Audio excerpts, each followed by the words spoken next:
Hello everyone, this is the walkthrough for the SAT official practice test number 9, section 4, which is the calculator section. This is the actual SAT administered in October 2017, so it's a great place to get started on your studying. Before we get going, if anyone has any questions on anything I explain here, go ahead and throw it in the comments. I'd love to get back to you and help you out with any of those. So let's jump right in. Okay, problem number 1, what value of x satisfies the equation 3x plus 3 is equal to 27? It's simply a solve for x problem. Start by subtracting 3 from both sides. You get 3x is equal to 27 minus 3, which is 24. Divide both sides by 3, and you're left with x is equal to 24 divided by 3 is 8, which is answer B. Problem number 2, 2 units of length used in ancient Egypt were cubits and palms, where 1 cubit is the equivalent of 7 palms. The Great Sphinx statue in Giza is approximately 140 cubits long. Which of the following best approximates the length in palms of the Great Sphinx statue? So it's just a dimensional analysis problem with units you've never heard of, but still just a dimensional analysis problem. So start with the units they give you, which is 140 with the known quantity, 140 cubits. Just like in any dimensional analysis problem, you have to then say 1 cubit, so put this in the denominator to convert. Put the conversion, 7 palms, in the numerator, so 7 palms. The units of cubits cancel, so you're simply left with 140 times 7. You can plug that into your calculator, and the answer is 980, so D is the correct answer. Problem 3, if 2n divided by 5 is equal to 10, what is the value of 2n minus 1? The best way I think to do this is just solve for n from this first equation because you can. So start by multiplying both sides by 5. That'll leave you with 2n is equal to 50. Divide by 2, n is equal to 25. Then take that, plug it into the equation that they want the value of. That'll leave you with 2 times 25 minus 1. So 2 times 25, that's 50 minus 1, which will leave you with 49. Make sure that's what they're looking for. They want the value of that equation. Yep, so 49 is the correct answer, which is B. Problem number 4, which of the following values of x is not a solution to the equation above? You only have 4 choices here, so I'd go ahead and just plug them into both sides of the equation. So if you have square root of negative 4 squared is equal to negative 4, first start by squaring that negative 4. So negative 4 times negative 4, that'll give you square root of 16 is equal to negative 4. Square root of 16 is just 4 is equal to negative 4, which is incorrect. So that right away, A is not the solution. So that means that A is the correct answer to this problem. If you wanted to satisfy yourself that really is the only one that's not the solution, you can go ahead and plug the rest of these in. You might right away see that the rest of these are positive values. So when it's positive, you know, the squared and the square root cancel and you'll be left with x is equal to x. So the rest of these are valid solutions, and that once again confirms that A is the correct answer. Problem number 5, it starts with a graph that is going to be used for problems 5 and 6. You can read the little paragraph about what they're giving you. In an experiment, a heated cup of coffee is removed from a heat source, and the cup of coffee is left in a room that is constant temperature. The graph shows the temperature in degrees Fahrenheit, shown on the Y, of the coffee immediately have to be removed from the heat source in 10-minute intervals after. So the x-axis is time since that heat source was removed. And that's all you need to know for these next 2 problems. So on to the actual problem. Of the following, which best approximates the temperature in degrees Fahrenheit of the coffee when it was first removed from the heat source? The units are Fahrenheit in both, so they're not trying to be tricky here. So when it is first removed from the heat source, go ahead and look at your x-axis, and this says time since cup was removed from heat source. So what they're looking for is the value of y at time is equal to 0, which is right under 200 degrees, so it looks like the answer is D, 195 degrees. Problem number 6, using the same graph as the previous problem, during which the following 10-minute intervals does the temperature of the coffee decrease at the greatest average rate? So what they're asking for is when is the negative slope of the graph, meaning rate, the greatest, and you know the negative slope because they're asking for decrease. It's decreasing throughout the entire graph. But when is it greatest? So when is the slope on this graph the greatest? You can see at this first interval, the slope is something like this.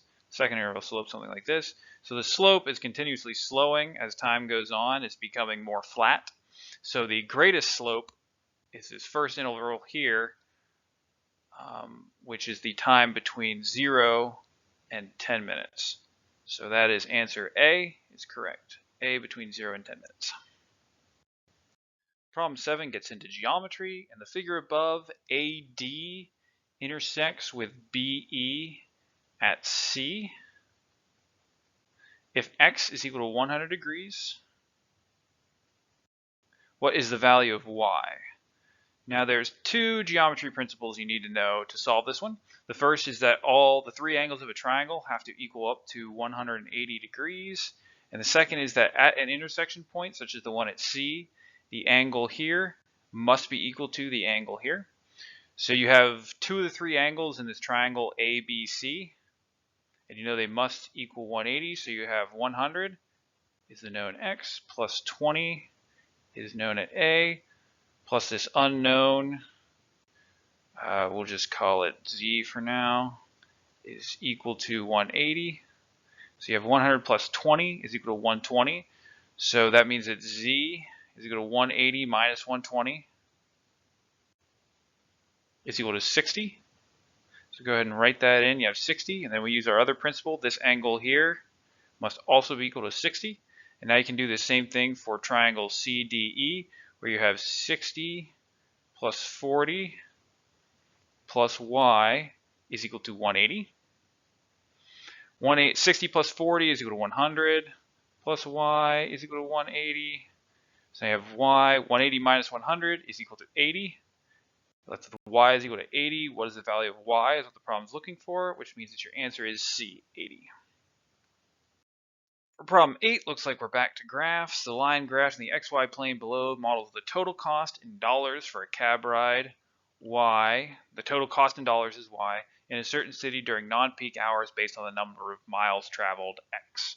You can kind of look at the graph to get that. Miles traveled on the X, cost in dollars on the Y for the total cost of the cab ride. Okay, according to the graph, what is the cost for each additional mile traveled in dollars of a cab ride?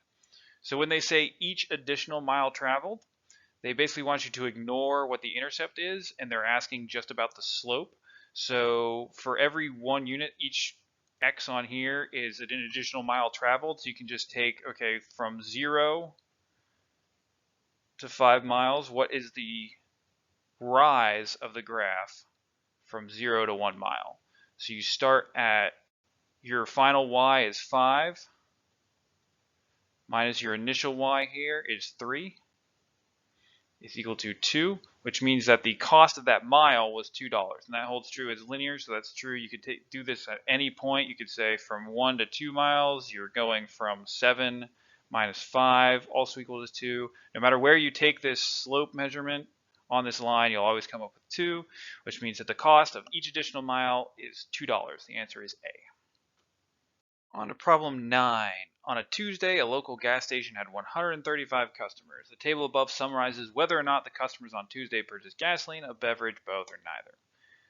Now what they're actually asking for, based on the data in the table, what is the probability that a gas station customer selected at random that day did not purchase gasoline?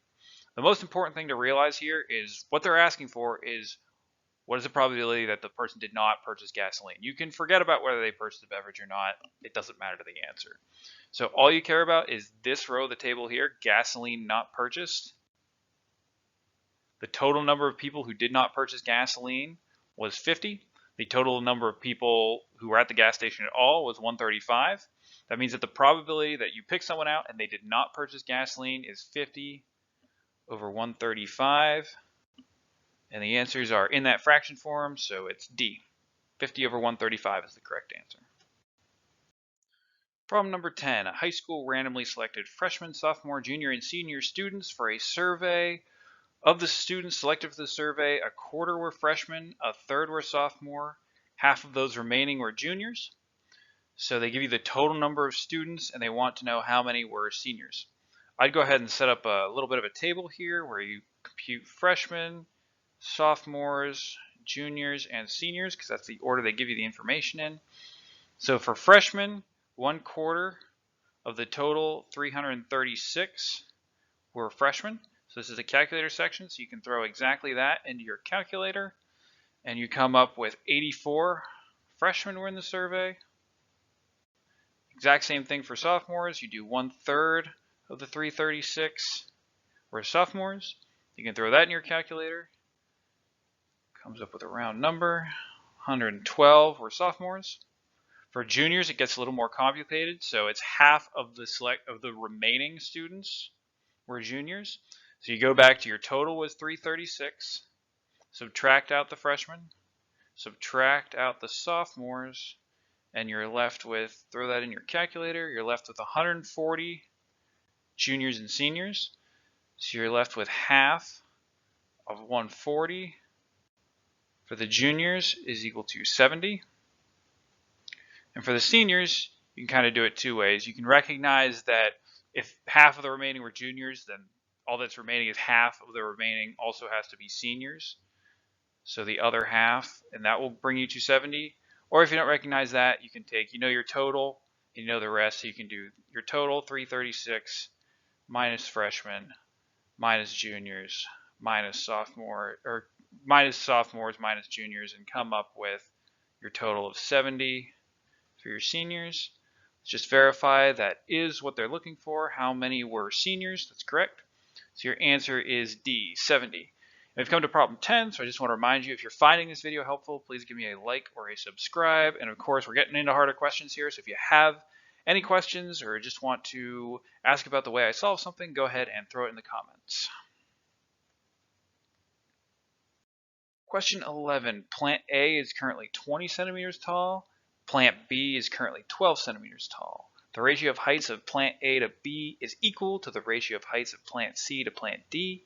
If plant C is 54 centimeters tall, what is the height of plant D? So that seems like a lot of information they give you there, but when they give you equivalence of ratios like that, recognize that they're basically giving you an equation. So they have the ratio of plant A to plant B, so you can write that out as A to B is equal to the ratio of the heights of plant C to plant D. So you can go ahead and start throwing numbers in for those. You have plant A is 20 over 12 is equal to plant C is, 54 centimeters.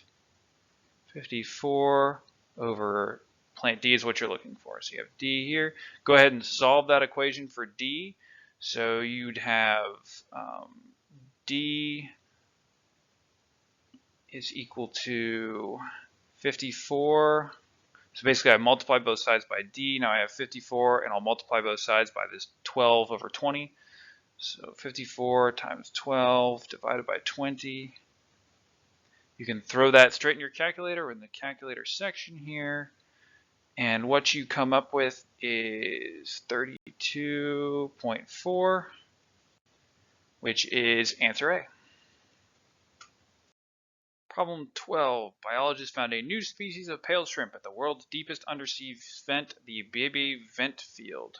I guarantee none of that information is going to be useful. You can cross it out in your mind if you'd like.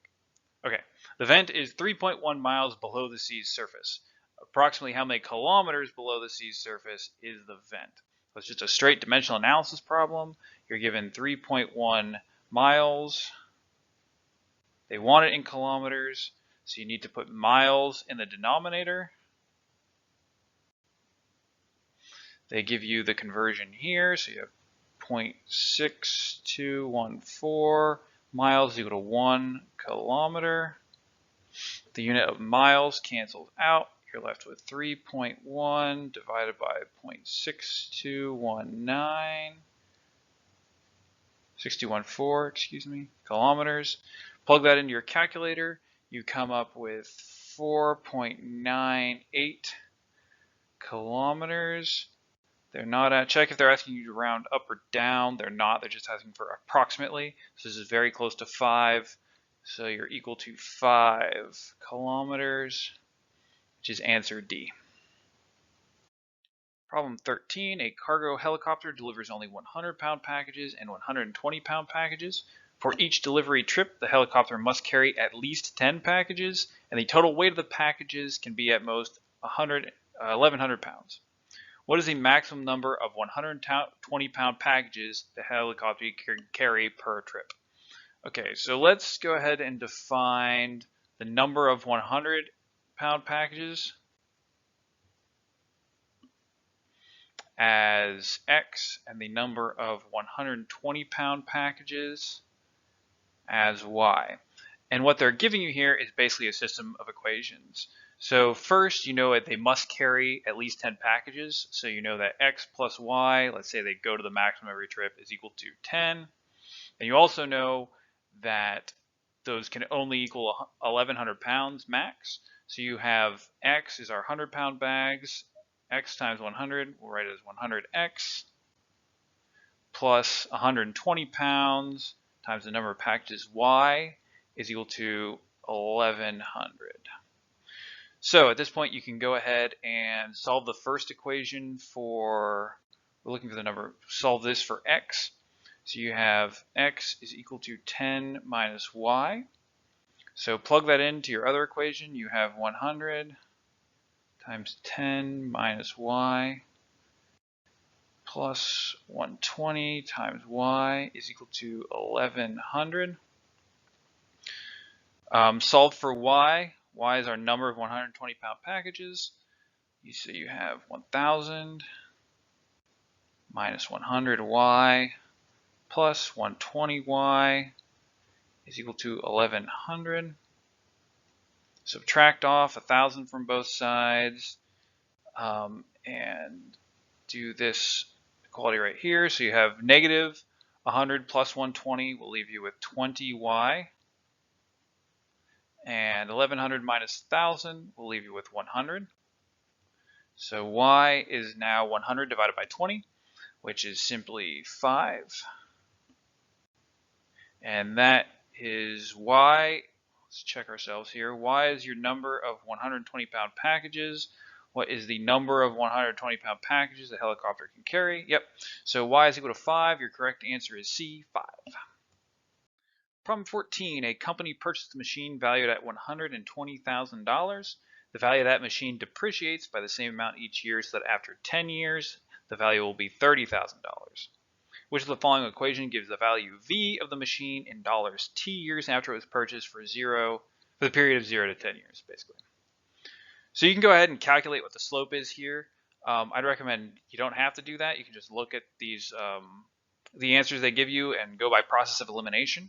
So the first thing you know is that the initial value of the machine is $120,000. The initial condition here, the intercept, must be $120,000. You can throw out A right off the bat.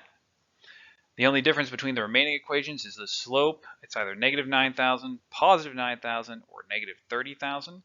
You can throw out the positive 9,000. That would be if the machine was getting more valuable over time. That's not the case here. You can eliminate C.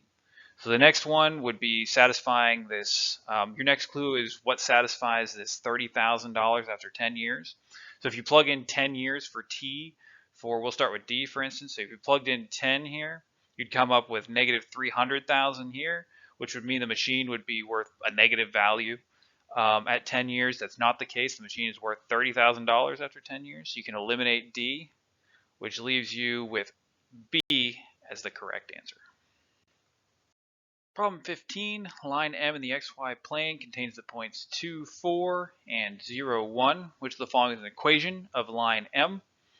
They're giving you slope-intercept form here, so start by calculating the slope. Slope is simply rise over run, so you can go with 4 minus 1 is the rise, so 4 minus 1 over run is 2 minus 0, so 2 minus 0 is equal to 3 over 2 is your slope. You can eliminate options A and B. They have a slope of 2. That's incorrect. Now you're just left with C and D. You have to choose between these two. To get between these two, I'd recommend just plugging in points. So for this point right here, you have X is 0, so that's very easy to plug in. For C, you plug that in, you're left with Y is equal to 3 over 2 times X is 0, 3. which is incorrect. You're looking for the answer to be 1, so you can eliminate C. The answer must be D, but we can go ahead and plug in just to be sure here. So you're left with y is equal to 3 over 2 times 0 plus 1. So y is equal to 1. That does satisfy our point requirement here, which means that the correct answer is D. Problem 16, in the expression above, a is a constant. If the expression is equivalent to bx, just equal to bx, where b is a constant, what is the value of b? This is a pretty complicated looking expression. Start by simplifying out, multiply the first terms, 4ax squared, last terms, or outside terms, that'll be negative 4x, inside terms plus 4ax, last terms, minus 4, include what you had in the equation here, minus x squared plus 4 is equal to bx. Now combine like terms in that left side of the equation. That'll leave you with 4a right here minus 1 x squared. That's your x squared terms. Now your x terms, you have minus 4 and 4a, so you have plus 4a minus 4, these two right here, x, and then your constant terms, you have a negative 4 and a 4, so those will just cancel, and that is equal to bx. Okay, at this point, you can evaluate the left and right sides. You have an x squared term on your left side. You do not have an x squared term on your right side, which means that this right here must be equal to 0. So you can write this as a new equation, 4a minus 1 is equal to 0. You do have an x term on your right-hand side, which means that this is equal to b. So you have another equation here, 4a minus 4 is equal to b. Solve the first equation for a. You're left with 4a is equal to 1. That means that a is equal to 1 divided by 4. Plug that into the other equation you have. That'll give you 4 times 1 divided by 4 minus 4 is equal to b. That leaves you with 1 minus 4 is equal to b, which means that b is equal to negative 3. Let's go back. That is what they're looking for, right? The value of b, and it is b, negative 3. Problem 17. If 2w plus 4t is equal to 14 and 4w plus 5t is equal to 25, what is the value of 2w plus 3t? So you're being given two equations here and two unknowns, w and t, which means that you can solve for both of those unknowns and then plug them into the final equation that they've given you. So if you look at the form of these two equations, you're going to want to isolate t. So you can see this first equation, if you just multiply by 2, this 2w will become 4w, which is really convenient because you have a 4w at the front of your second equation, which means you can just subtract the two equations from one another to isolate t. You could also do this the long way and just solve this equation 4w and then plug into here. That would also work. It just saves you a little bit of time if you recognize that if I multiply this by a constant, the entire equation, then it's easy to subtract out from the second equation. And on these SAT problems, that'll often be the case. They'll give you something that if you multiply it by something, it'll make the whole problem easier that you can subtract one equation from the other. So let's go ahead and do that. If you multiply that first equation by 2, you're left with 4w plus 8t is equal to 14 times 2, 28. So you can subtract the entire second equation from there. 4w plus 5t is equal to 25. So subtract each of the terms. These just cancel out, so that's 0. And then you're left with 8 minus 5 is 3t is equal to 28 minus 25 is equal to 3. So that becomes fairly easy. Divide both sides by 3, and you're left with t is equal to 1. Now that you have t is equal to 1, go ahead and plug that back into either of the two equations that you're given in the problem. I'll just go with the first one. So you have 2w, you'll be looking for w, plus 4 times t, which we now know to be 1, is equal to 14, which means that you have 2w plus 4 is equal to 14. Subtract 4 from both sides. You have 2w is equal to 10. Divide both sides by 2, you're left with W is equal to 5. So now we have the values for both T and W. Go back to what the equation is looking for. They're looking for the value of this expression here, 2W plus 3T. So go ahead and plug those in. You have 2 times 5, the value of W we just found, plus 3 times 1, the value of T we found earlier. Do both of those expressions. You have 10 plus 3, so the answer is 13. And that is C. The answer is C. Problem 18 starts with an explainer paragraph you're going to use for the next 3 problems. So Jennifer bought a box of crunchy green cereal. The nutrition facts on the box state that a serving size of cereal is 3/4 of a cup, provides 210 calories, 50 of which are from fat.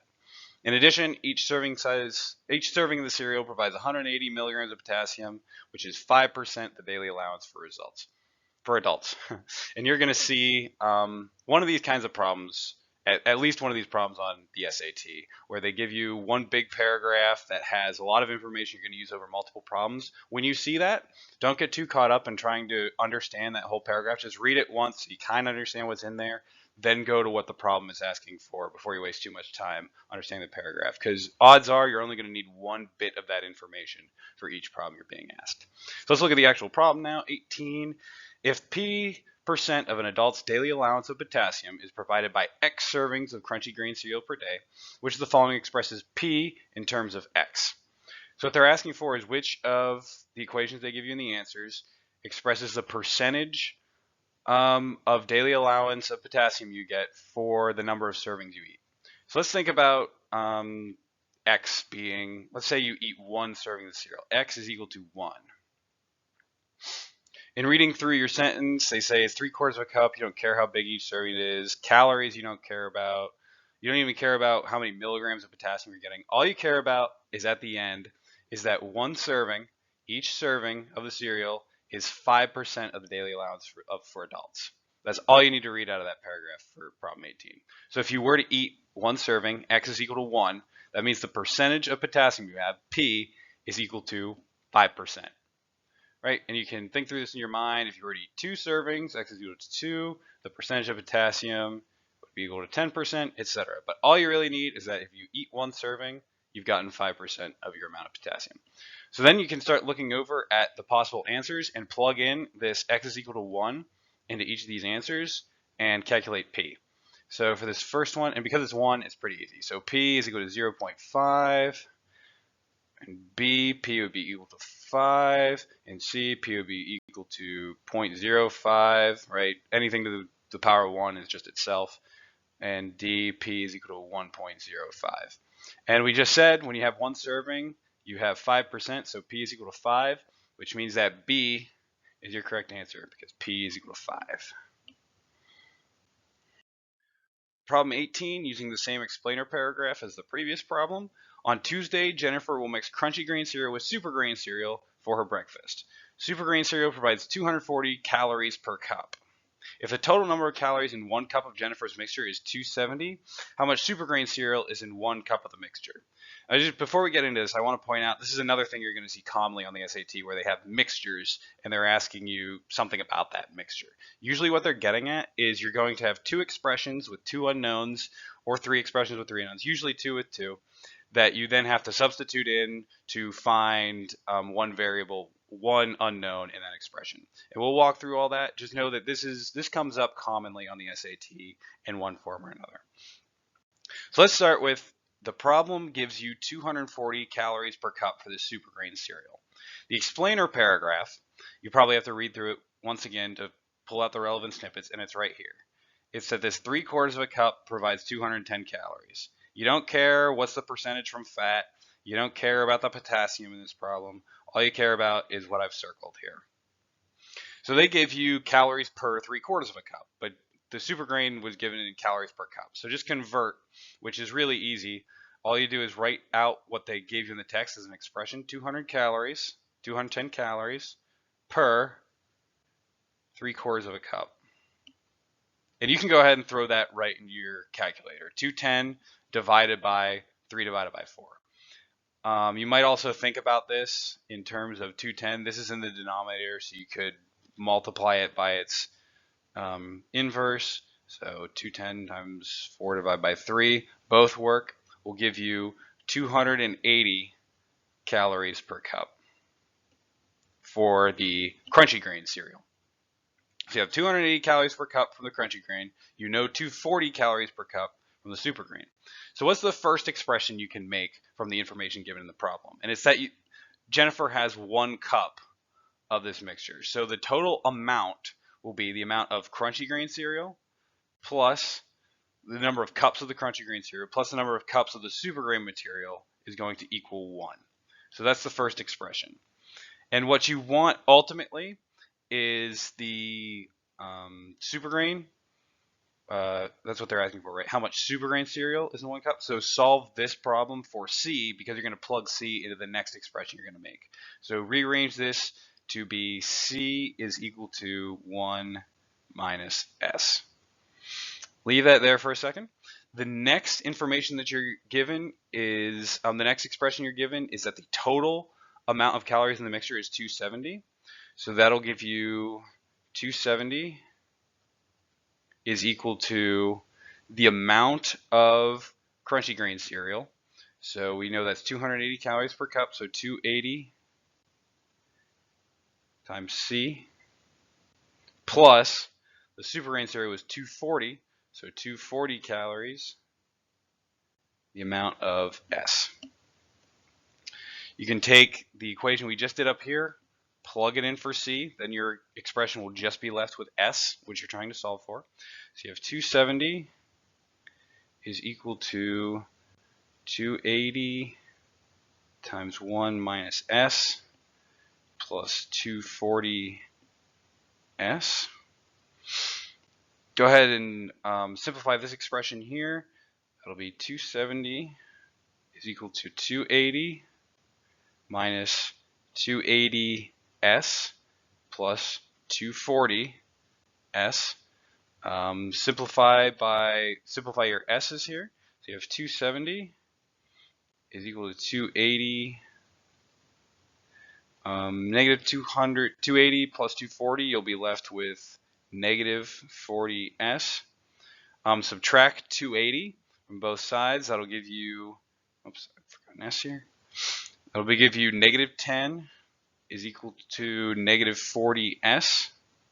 Divide both sides by negative 40, and what you'll be left with is S is equal to 1/4. And remember that S, all the way back up here, we said S is the amount of super grain, and that is what they're asking for in the problem. How much super grain cereal is in 1 cup of the mixture? And the answer is 1/4. So B, 1/4 of a cup.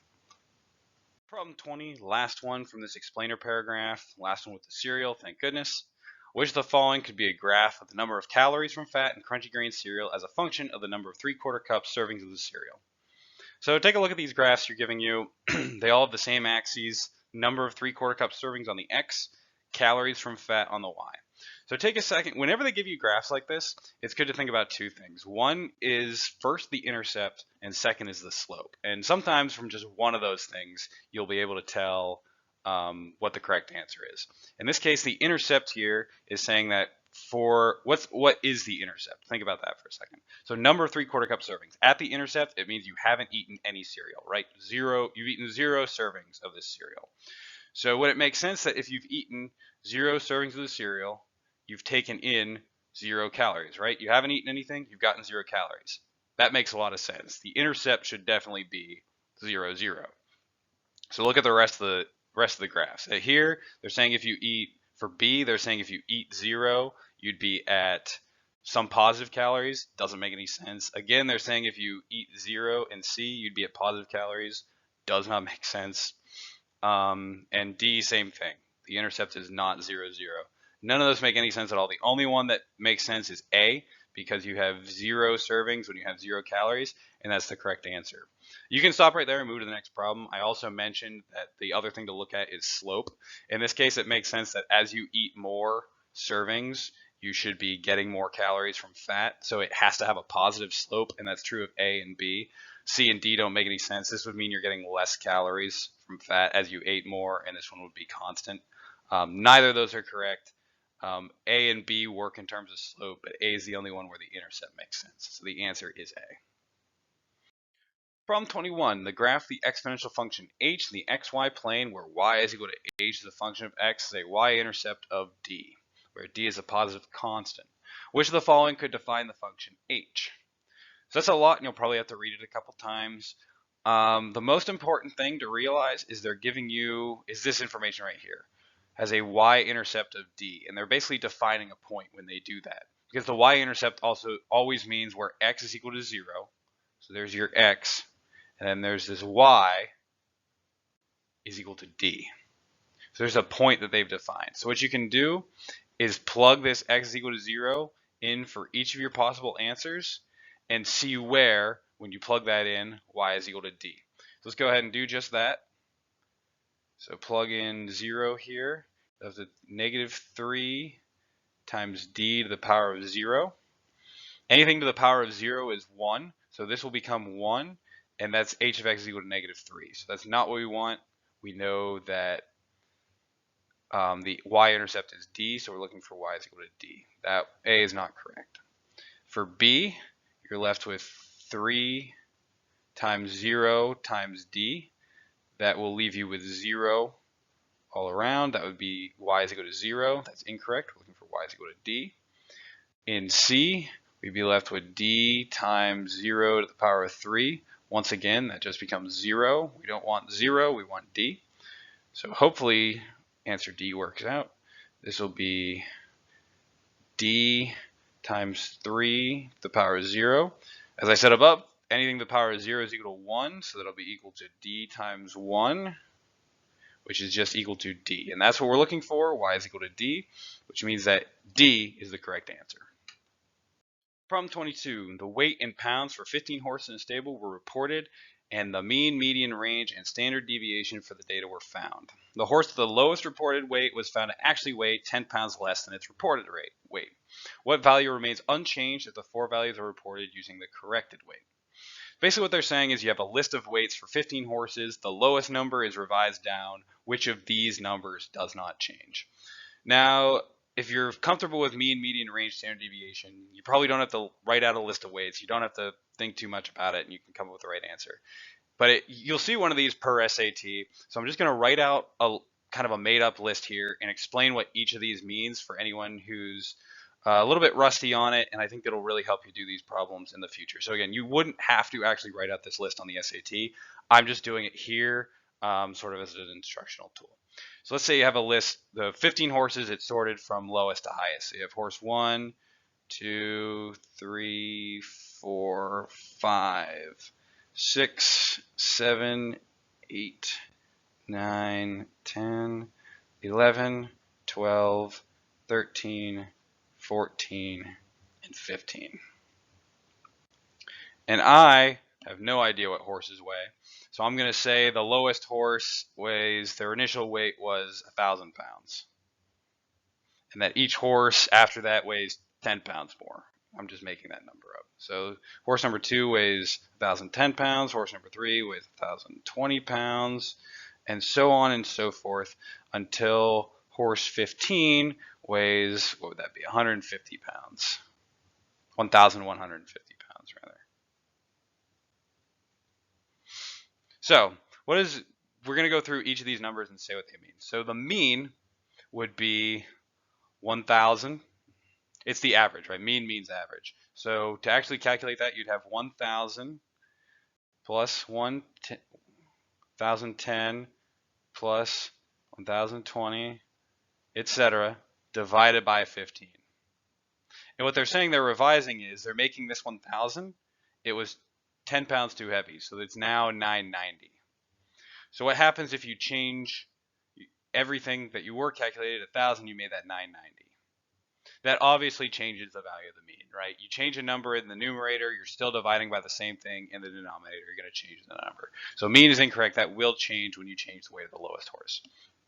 Median. Median means the middle horse in the list that we've created, which would be horse number 8, the weight of that middle horse. So by revising down this 990, the first horse, it does not change at all the weight of the middle horse, which means that the median is actually the correct answer. The median will not change. I'm going to go through the other two just for completeness.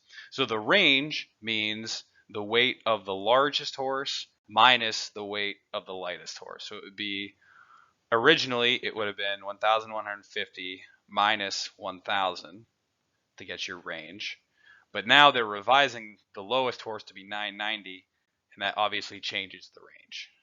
So the range is changing, and the standard deviation is the spread in the weights of each horse, and standard deviation is calculated using the mean, basically. I won't get into the details here. I'll probably make another video or another problem that has standard deviation explained. But just know it uses the mean, essentially. And so because the mean is changing, the standard deviation is also changing. And so B, median, is the correct answer. Problem 23. Near the end of a U.S. cable news show, the host invited viewers to respond to a poll on the show's website that asked, "Do you support the new federal policy discussed during the show?" At the end of the show, the host reported that 28% responded yes and 70% responded no. Which of the following best explains why the results are unlikely to represent the sentiments of the population of the United States? Let's look at each of these possibilities individually. The percentages do not add up to 100%, so any possible conclusions are invalid. Not necessarily. There could have been a "I don't care" answer that just wasn't talked about on the show. Those who responded to the poll were not a random sample of the population of the United States. This is likely because you're basically just, it's a representation of people that watch that show and have access to the internet maybe, but it's not a representation of the United States. So B is likely the correct answer here. Let's just take a look at the other ones. There were not 50% yes responses and 50% no responses. That doesn't make any sense. It's a poll, of course. I don't know what they just needed an answer C, I guess. D, the show did not allow viewers enough time to respond to the poll. Also, that doesn't make any sense. They didn't tell us how much time they had to respond. B is the correct answer here. The only other thing I have to say on this problem is you were given a whole lot of information in this paragraph that you did not need. When you have a feeling, you can just kind of tell when problems are giving you all kinds of information. And, there's only two numbers here that could possibly be necessary. Really try to fly through reading those problems. Get to reading the answers because, you can spend a lot of time trying to perfectly understand every detail of this problem, and it would just be a waste of time. Just jump down to the answers, start reading. Anytime it involves statistics, the sample was not random is a pretty good answer, and that's likely something that they're trying to get at when they're talking about statistics. Problem 24. If f of x is equal to x squared minus 3 and f of x plus a is equal to 5x squared plus 30x plus 42, what is the value of a? So what they're looking for you to recognize is that if you plug in x plus a into this expression, it will give you f of x plus a. And then you can set the value that you get here equal to the value over here and isolate a. So I'll show you what I mean by that. You can write that f of x plus a is equal to 5, I'm just using this expression here, x plus a squared minus 3. Let's go ahead and multiply that out. I'll give us 5. Actually, I'm going to rewrite it first because it's easier to see if you do 5x plus a, x plus a, right? That's just what x plus a squared is, minus 3.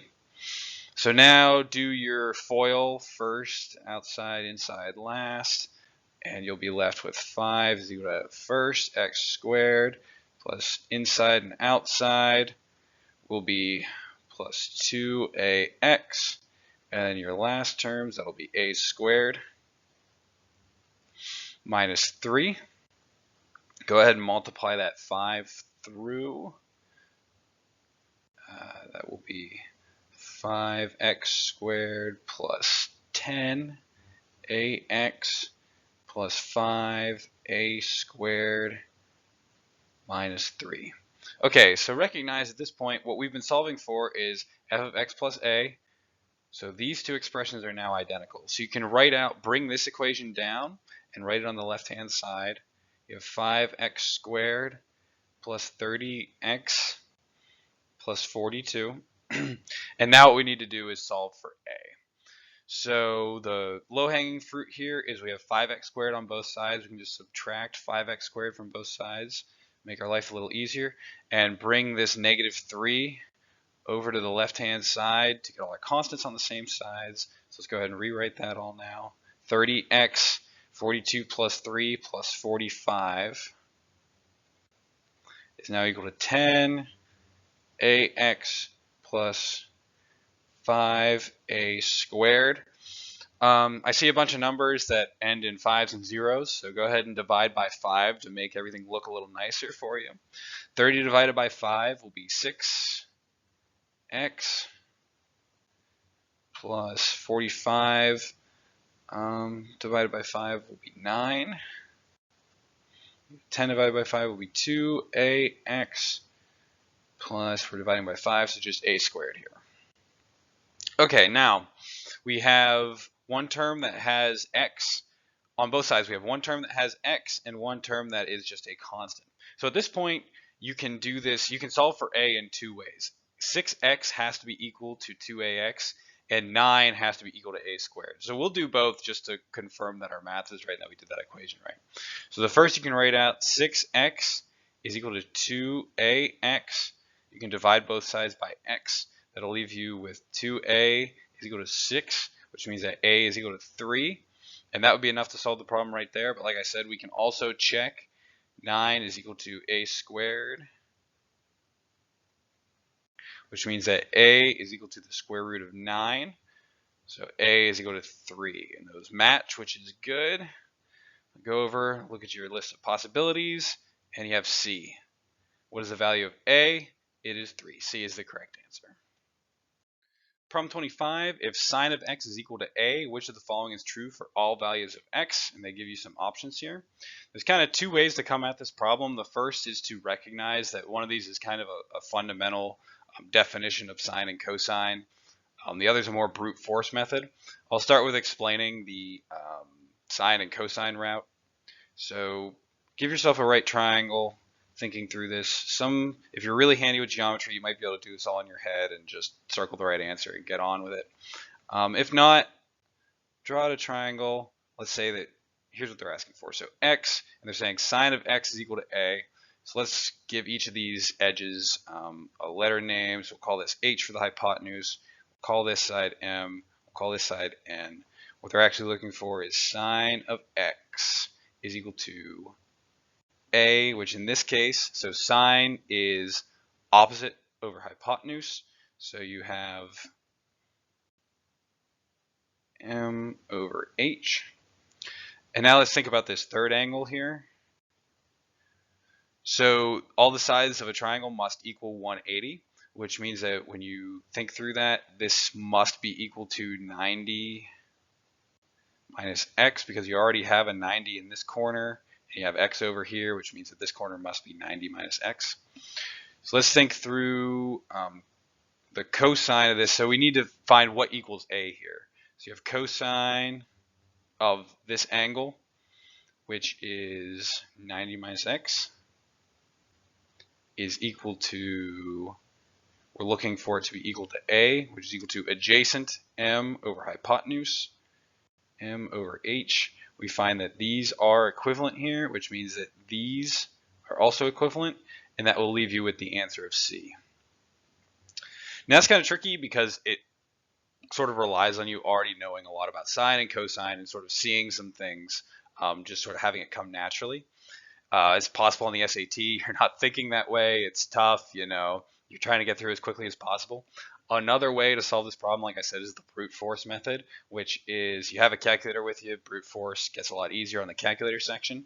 If you start by just plugging in numbers, so let's say I start with plugging x is equal to 0 in for all these answers, you'll find that cosine, let's say sine of 0 does not equal cosine of 0.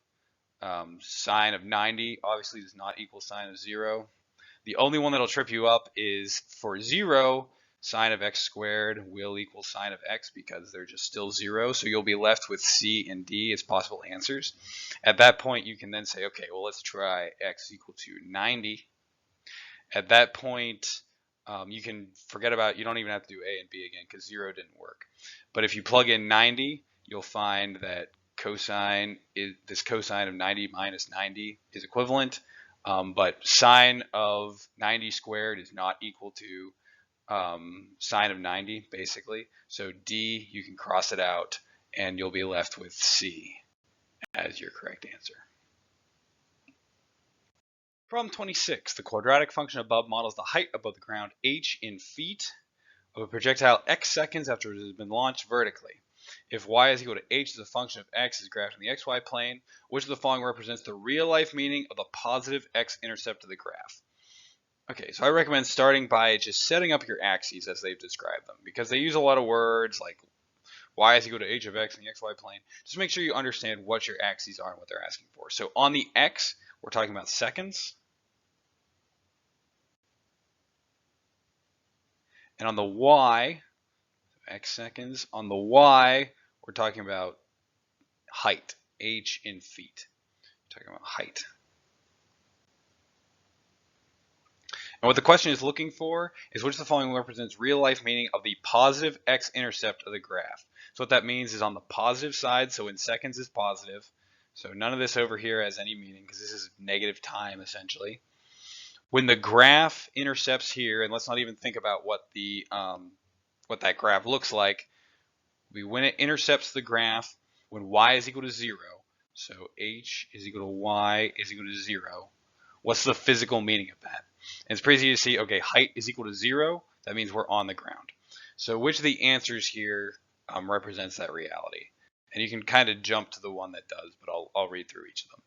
So the initial height of the projectile, that's incorrect because that means initial would mean seconds is equal to 0. So that's actually the definition of the y-intercept, not the x-intercept. So that is incorrect.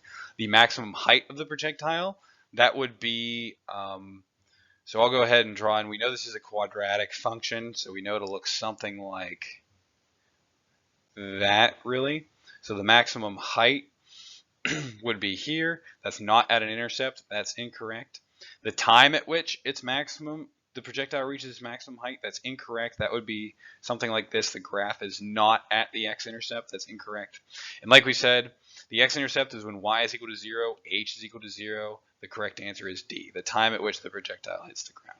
I just have one other thing to say on this problem, which is on the SAT, you're bound to get at least one problem that invokes, projectile motion or something that you've seen in physics class, or if you've taken physics, something that you've seen in physics class.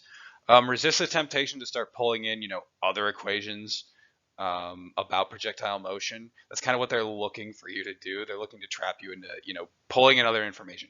If you get a projectile motion question, they will give you everything you need and all the equations you need right in the problem. If you're pulling in something from any other class, you're kind of making it more complicated than it needs to be, and probably just overthinking yourself. Don't do that. Just rely on what's given in the problem.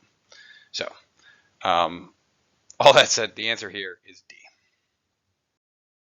Problem 27. In the xy plane, the graph of the polynomial function f crosses the x-axis at exactly 2 points. A is equal to 0 and b is equal to 0, where a and b are both positive. Which of the following could define f? Essentially what they're asking for here is take these 2 points and plug them into the equations given and see when for both points f of x is equal to 0, because there's a 0 in both of these positions, is true. So essentially plug a in, plug b in to each of these and make sure they equal 0. So let's make something of a table here. We'll start with a comma 0 and b comma 0, the 2 points that we have to check. And remember, in each of these cases, it has to equal to 0. So let's start with A, answer A. So we'll say 0 is equal to, so the point is A comma 0. So we have A minus A times A minus B. In this case, A minus A will cancel to 0, which means the whole thing will be 0 equals 0. And now let's check B. So we have the second point. So we have b minus a, we're just plugging b in for x, and here we have b minus b. In this case, this second term cancels to 0, which means that this is correct. So let's tentatively leave a as a possibility because both of these checked out, and check the other ones before we go ahead and circle that in as the answer. So now let's check answer B. So we have 0 is equal to, plug in a for x, a plus b. Now there's no way, it says in the problem a and b are both positive. There's no way for this expression to equal 0. You know, you're not canceling anything out. So this is incorrect. B cannot be a correct answer. So let's move on to C.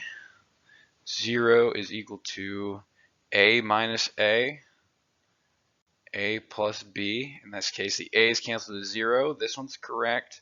Now let's check the second point. We have 0 is equal to b minus a times b plus b. In this case, you might be saying, well, what if a equals b? Because in that case, this would cancel to 0. Except if a equals b, that would mean these 2 points are at the same point. And our description says cross the x-axis at exactly 2 points. A cannot be equal to b because there are 2 distinct points. So that means that these must be positive different numbers, which means that there's no way for this expression to equal 0. So you can go ahead and cross C off the list. Now let's go ahead and think about D here. So in D, we can save ourselves a little bit of time. The second 2 here are the same as A. So we know that this will equal 0. This side will equal 0. But you have this additional x here. And that means that there's another point which could equal 0, right? If you were to plug in 0, 0, 0 would also make this 0, because this number would be 0 at that point. So plugging in 0, 0 would make a third point that is able to be an intercept, a crossing of the x-axis. And the problem states that the x-axis is crossed at exactly 2 points. In D, there would be a crossing at 3 points, so it is not the correct answer. You are left with A as the correct answer. And it might be, again, I went through all of these. You might be able to just go through, do this just in A and say, yep, I like this, that's definitely just 2 points, and just bubble in A. Problem 28, if y is equal to 3x squared plus 6x plus 2 is graphed in the xy plane, which of the following characteristics of the graph is displayed as a constant or coefficient in the equation? I'm not a huge fan of this problem. It's tough to know what they're actually asking, what they're looking for, because displayed as a constant or coefficient, you have to think about it a little bit. What they are actually asking for is which number in here can you directly pull out as one of these. So the idea being 3, 6, or 2 is equal to one of these things. And the correct answer here is that the easiest point to always check on a graph, linear, polynomial like this one is the y-intercept, because you can always set x equal to 0, and then you're just left with,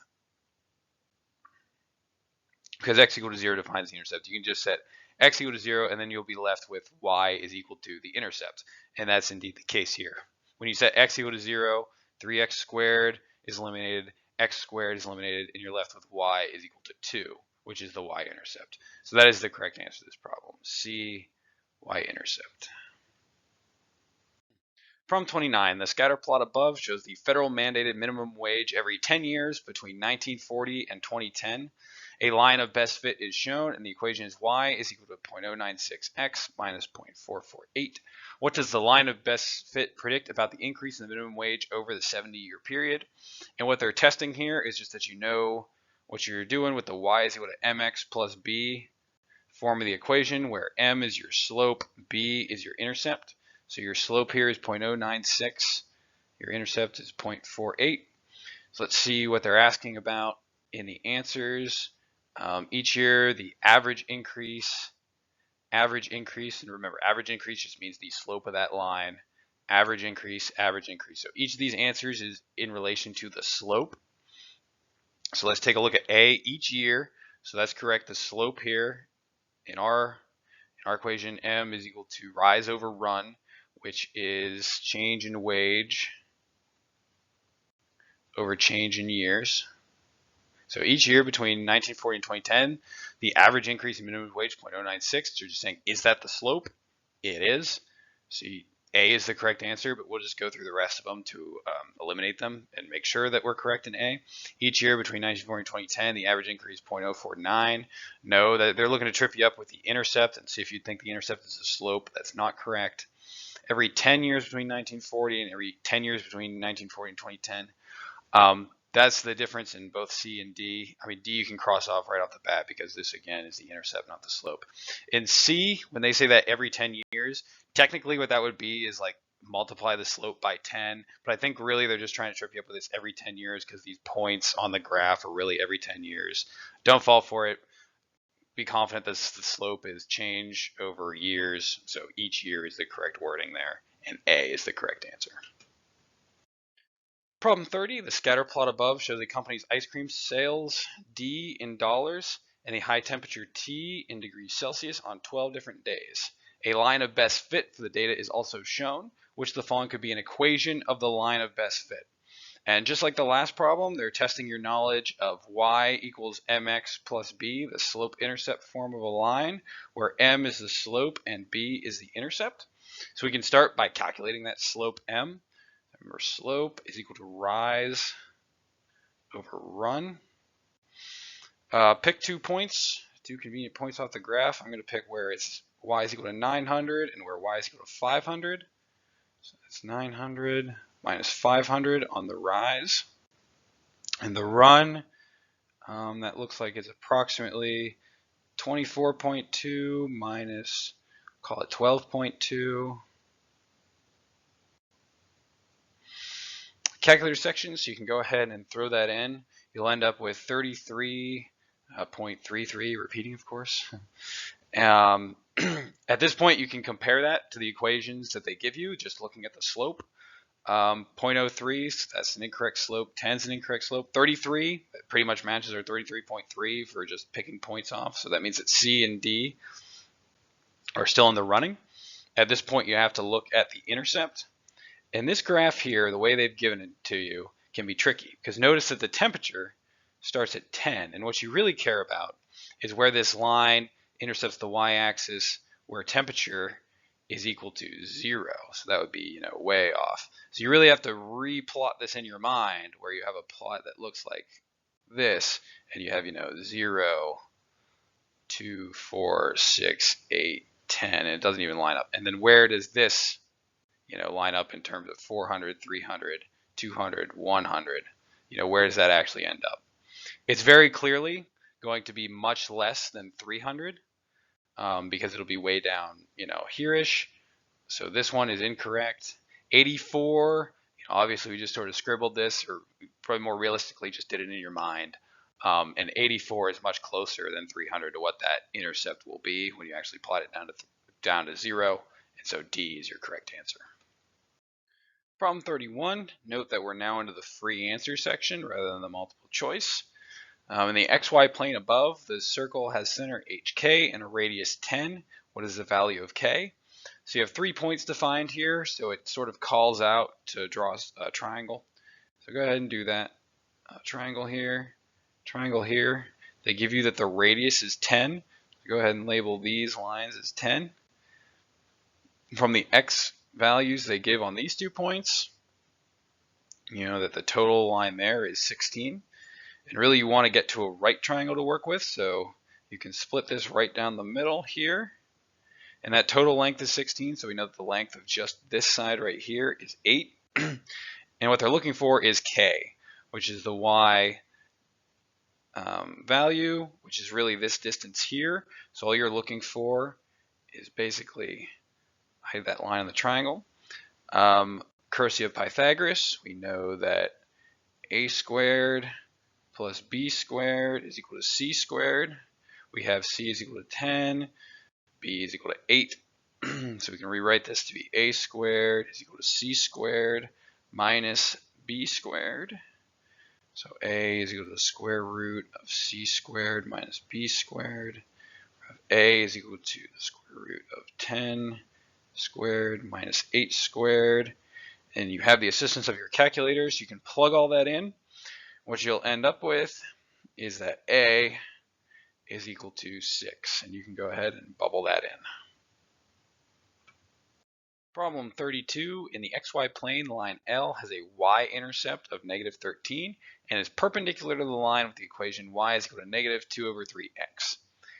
If the point 10, comma b is on line L, what is the value of b? So first off, what they're really looking for you to do is write an equation of line L. And once again, just like a bunch in the last few problems, they're looking for you to know the y is equal to mx plus b form of the equation. We'll start with m. So if you have a line that is perpendicular to another line, it means that the slope is equal to the inverse times negative 1 of the perpendicular line. So you'll have a positive 3 over 2 will be the slope of the perpendicular line. And that's really just something that you need to go into the SAT having memorized. Maybe I'll make another video on that because it is just one of those things that they expect memorization of. So now on to the intercept. They give you that straight up in the problem. The y-intercept is negative 13. So plug those two things into your y equals mx plus b form. You'll have y is equal to 3 over 2 x minus 13. They give you the point that they're looking for, so you can plug 10 in for x. So y is equal to 3 over 2 times 10 minus 13. You can plug that right into your calculator. I'll take it a step further right here is equal to 30 over 2 divided by, so 30 divided by 2 would be 15 minus 13.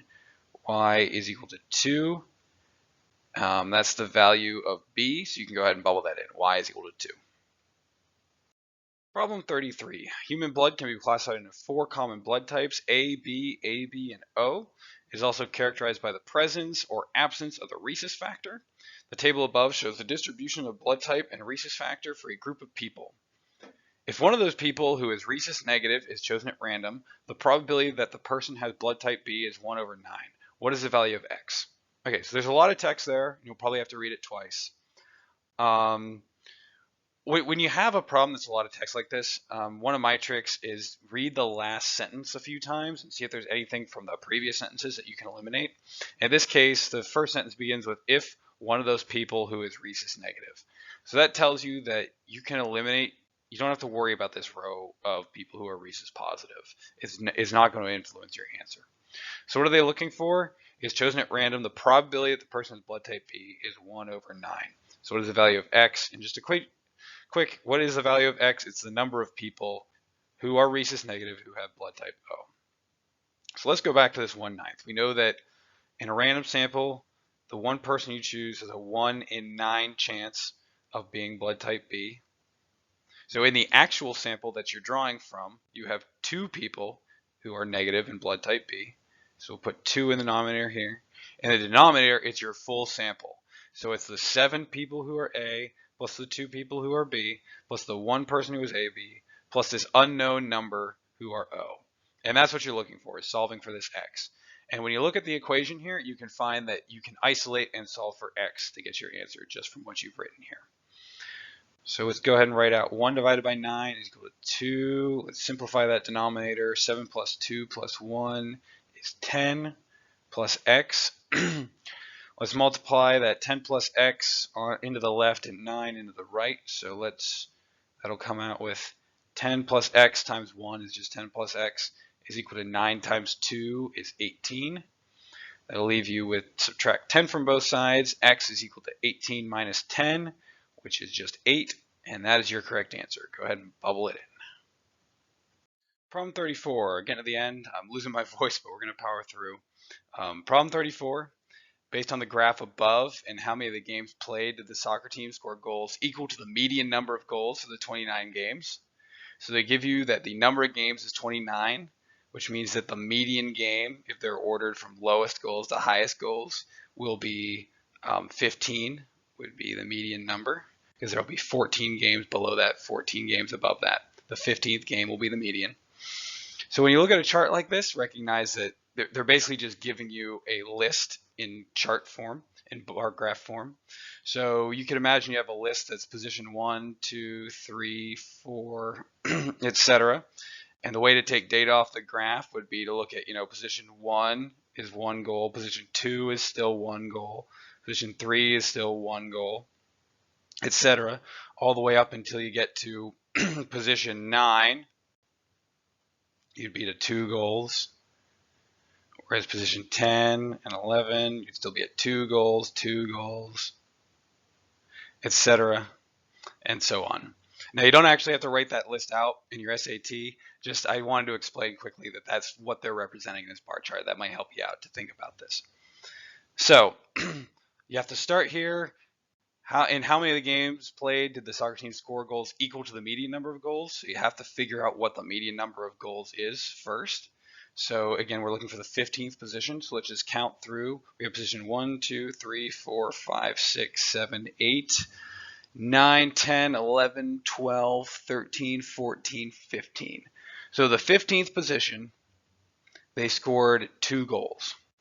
And you have to be careful because that's the median, and you might be tempted to say, oh, I got the answer. Let's continue on. I'm running low on time here in this test. But what they're actually looking for is in how many of the games played did they score that median number. So what they're really looking for is what is the height of the bar which contains the median. And in this case, it is 9 games that they scored the same as the median. So the correct answer to bubble in is 9. Problem 35, Gisela would own $15,500 in taxes each year if she were not eligible for any deductions. This year, Gisela is eligible for tax deductions that reduce taxes by $2,325.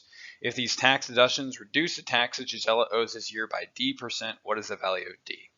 That's a whole lot of words to ask what is the percentage tax reduction.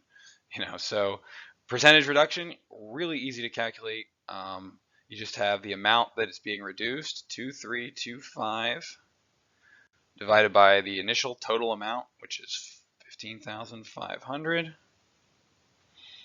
Just throw that in your calculator. You'll end up with 0.15.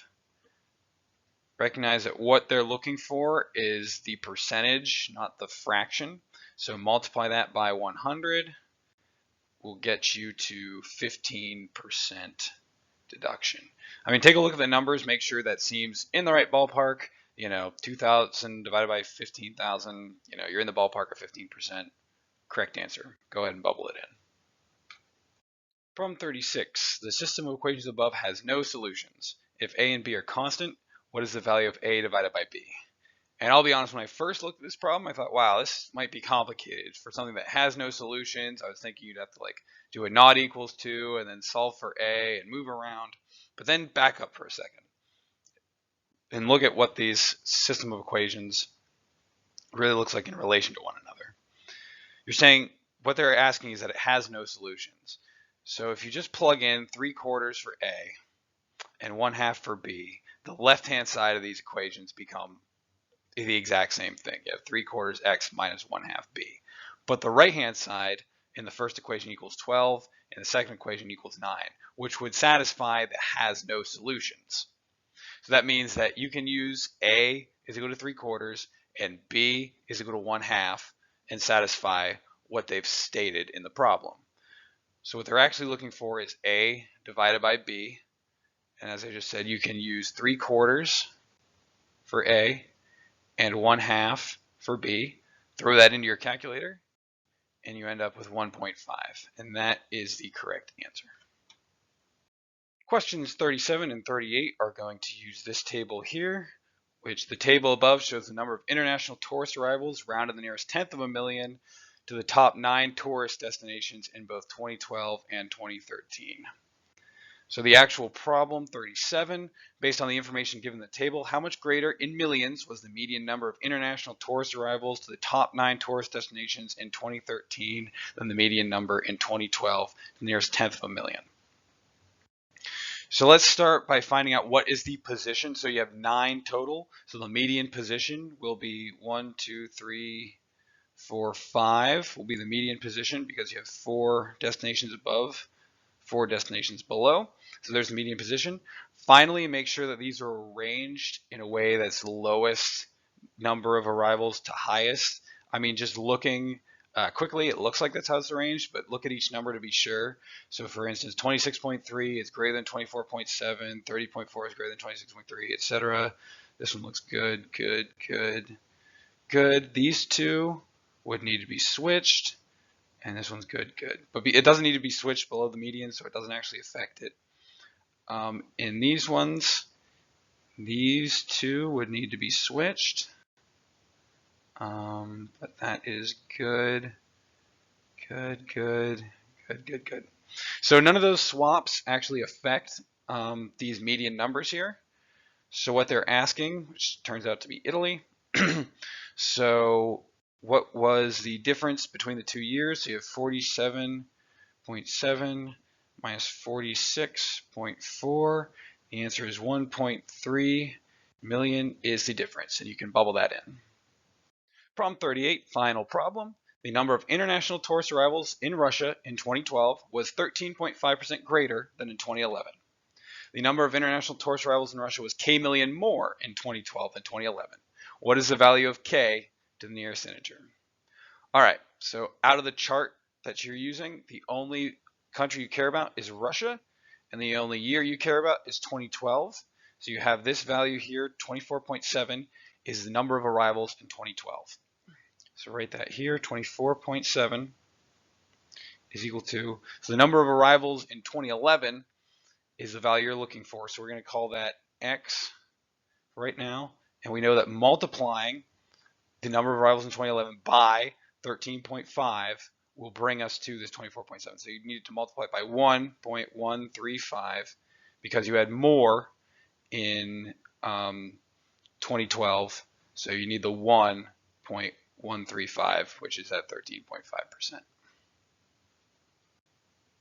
Go ahead and do the math here. Divide both sides by 1.135. You have x is equal to 24.7 divided by 1.135.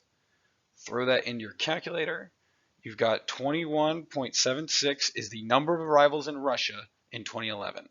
What the problem is actually looking for is this k million more. So what was the increase between 2012 and 2011? So k is equal to the number that was in 2012, so 24.7, minus the number that arrived in 2011, which is 21.76. Do that calculator math again, and you're left with 2.96 million. Again, resist the urge to just bubble this in because what they're asking for is to the nearest integer. And you'll get about one of these per SAT where they want you to, especially in this last section, that's not multiple choice, where they want you to round to the nearest integer, round up, round down. With these problems, always make sure you read that. So 2.96, we're really close to 3. So k is equal to 3 is your correct answer. Go ahead and bubble that in, and you are done with this SAT math section. Everybody, thank you for watching. I hope you got something out of this video. If you watch the whole thing, you're definitely more prepared for your upcoming SAT. If you did like the video, give it a like. If there's anything you'd like more explanation on, please leave a comment. I love interacting with you guys, finding out where I can do better explaining things, what topics look like good things to cover in future videos. So please, please leave a comment on anything you had a question on, or even just things you'd like to see in future videos. And finally, if you haven't already, please subscribe to my channel. It'll give you these videos direct to your notifications, and it helps me out to see how many people are actively watching my videos and enjoying this content. So thank you very much, and look for the next one.